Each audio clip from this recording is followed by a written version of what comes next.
నిద్రలు మింగి నేలపై పడుకుని చనిపోవడానికి ఎదురుచూస్తున్నాడు. సరిగ్గా అప్పుడే అతని ఇంటి యజమాని వచ్చి అతన్ని కాపాడాడు. దాంతో అతను నిరాశ చెంది నదిలో దూకేశాడు. కాని దురదృష్టవశాత్తు అక్కడే రెస్క్యూ టీం ఉండటంతో వారు మళ్లీ అతన్ని రక్షించారు. అతను ఆసుపత్రిలో మేల్కొన్నప్పుడు తన పక్కనే ఒక వృద్ధుడు పొగ తాగుతుండటం చూసి అయోమయంలో పడ్డాడు. ఇంతలో ఒక నర్సు వచ్చింది. అప్పుడు అతనికర్థమైంది ఆ సిగరెట్ తాగుతున్నది తానే అని. నిజానికి నదిలో దూకిన తర్వాత అతనికి దెయ్యాలు కనిపించడం మొదలయ్యాయి. అతను 4 దెయ్యాలను చూశాడు.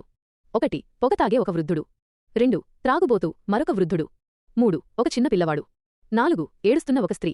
తాను వాటిని చూడగలనని ఆ దెయ్యాలకు తెలియగానే అవి మళ్లీ సజీవంగా ఉన్న అనుభూతిని పొందడానికి అతని శరీరాన్ని ఉపయోగించుకోవాలనుకున్నాయి. అతను వాటిని తన ఇంటికి తీసుకువచ్చాడు. ముందుగా వృద్ధుడు అతని శరీరాన్ని ఆక్రమించాడు. అతను ఏకదాటిగా 400 కంటే ఎక్కువ సిగరెట్లు తాగాడు. ఆ తర్వాత పిల్లవాడు అతని శరీరంపైకి వచ్చాడు మరియు బోలెడంత స్నాక్స్ తిన్నాడు. తర్వాత త్రాగుబోతు వృద్ధుడు ఆక్రమించి 20 కంటే ఎక్కువ సీసాలు తాగాడు. ఒక రాత్రి అతను ఇంటర్నెట్లో ఆత్మహత్యకు మార్గాలను వెతుకుతున్నాడు. కాని ఆ 4 దెయ్యాలు అతన్ని ఆపేశాయి. అప్పుడతను ఒక గురువును అడిగాడు, ఈ దెయ్యాల నుండి ఎలా విముక్తి పొందాలి అని. గురువు ఇలా అన్నాడు, దెయ్యాలను తొలగించలేము. వాటి కోరికలు నెరవేర్చితేనే అవి వెళ్ళిపోతాయి.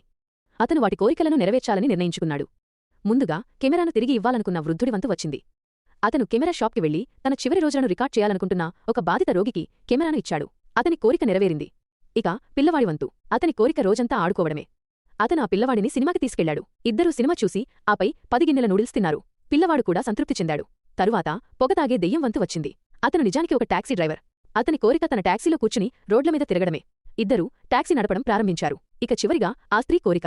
ఆమె తన ఆప్తుల కోసం వంట చేయాలనుకుంది. కాని ఎవరికోసం చేయాలో ఆమెకు తెలియదు. అతను తన కోసమే వంట చేయమని ఆమెకు సలహా ఇచ్చాడు. ఆ స్త్రీ అంగీకరించింది. ఆమె అనేక వంటకాలు తయారుచేసింది. భోజనం తర్వాత అతను, ఇప్పుడు అన్ని కోరికలు నెరవేరాయి, మీరు వెళ్లవచ్చు అని చెప్పాడు. మరుసటి రోజు ఉదయం ఆ దెయ్యాలన్నీ అదృశ్యమయ్యాయి. అతను ఆ స్త్రీ చేసిన రైస్ బాల్స్ తిన్నాడు. అతని స్నేహితుడు, రైస్ బాల్స్లో సాధారణంగా పాలకూర వేస్తారు, ఇందులో సెలరీ, వాము ఎందుకు ఉంది అని అడిగాడు. అతను ఇలా జవాబిచ్చాడు, సెలరీ గుండెకు మంచిదని మా అమ్మ చెప్పేది. ఆ మాట వినగానే అతను ఒక్కసారిగా నిశ్చేష్టుడయ్యాడు. ఆ స్త్రీ నిజానికి తన అమ్మే అని అతనికి అర్థమైంది. అతను ఇంటికి పరిగెత్తాడు. అతని పాత జ్ఞాపకాలన్నీ తిరిగి వచ్చాయి. చిన్నపిల్లవాడు అతను ఎప్పుడూ కాపాడే అతని తమ్ముడు, సిగరెట్ తాగే టాక్సీ డ్రైవర్ అతని నాన్న, త్రాగుబోతు వృద్ధుడు అతని తాతయ్య, తండ్రి టాక్సీలో ట్రిప్పుకు వెళ్లినప్పుడు ట్రక్కు ఢీకొని కారు లోయలో పడిపోయిందని అతనికి గుర్తొచ్చింది. అందరూ చనిపోయారు, కేవలం ఇతను మాత్రమే బతికాడు. అతని తల్లి అతన్ని తన ఒడిలో దాచి కాపాడింది. కాని ఆ ప్రమాదంలో అతని జ్ఞాపక శక్తిపోయింది. ఇంటికి చేరుకున్న తర్వాత తన కుటుంబాన్ని మళ్లీ కోల్పోయానని అతను తీవ్రంగా బాధపడ్డాడు. సరిగ్గా అప్పుడే అతని తమ్ముడు అతని ముందుకొచ్చి ఏడవకు అన్నాడు. మెల్లగా అతని కుటుంబం మొత్తం అతని ముందు నిలబడింది. తాతయ్య, ఆరోగ్యంగా ఉండు అని అన్నాడు. నాన్నా, నేను నీకు డ్రైవింగ్ నేర్పిస్తాను, ఇకపై ప్రమాదాలు జరగవు అని అన్నాడు. చివరిగా అమ్మ చిన్నతనంలో చేసినట్లుగా అతన్ని గట్టిగా కౌగిలించుకుని జుట్టు నిమిరింది.